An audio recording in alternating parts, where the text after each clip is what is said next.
CGT pense qu'il faut une nouvelle durée légale à 32 heures hebdomadaires, une durée légale qui permette le maintien des salaires et du pouvoir d'achat, et une durée légale qui va créer des emplois.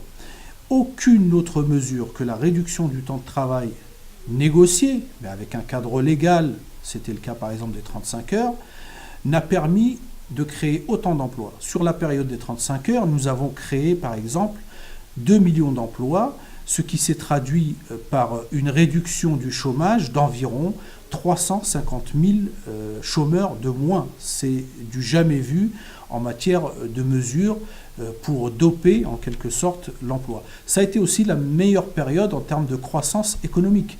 On n'a jamais connu une meilleure croissance durant une période telle que les 35 heures, y compris avec les nombreuses mesures, notamment les mesures d'aide sociale, de cotisation sociale qui ont été favorisées par les différents gouvernements et qui, eux, ont créé zéro emploi. C'est le cas par exemple du crédit impôt compétitivité emploi.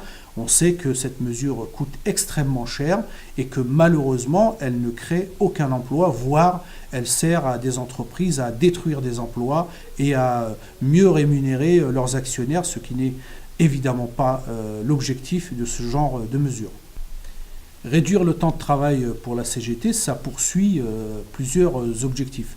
D'abord, c'est un élément naturel de redistribution des richesses puisque le temps de travail se réduit, les richesses produites sont de plus en plus massives, malheureusement leur distribution elle est de plus en plus inégalitaire. Donc pour nous, c'est un moyen de redistribuer les richesses aux salariés via par exemple la durée légale à 32 heures, via la 6e semaine de congé payé, via la retraite à 60 ans, mais aussi via la résorption des inégalités, parce qu'aujourd'hui, les femmes notamment subissent le temps partiel. Le fait d'avoir une durée légale à 32 heures va non seulement augmenter leur temps de travail, le temps partiel subi, mais va également augmenter leur rémunération, le taux horaire. Donc c'est un moyen aussi de redistribution des richesses, mais aussi de résorption des inégalités. L'autre volet, c'est que c'est un moyen d'anticipation sur les futures ruptures technologiques. Nous avons aujourd'hui l'avènement du numérique qui va certainement avoir beaucoup d'impact sur l'emploi. Eh bien, nous disons à la CGT que si on veut éviter ce choc numérique qui va détruire autour de 4 millions d'emplois d'ici 10 ans, eh bien, il faut deux mesures principales. La première mesure, c'est une mesure sans équivalence en termes de moyens pour la formation professionnelle.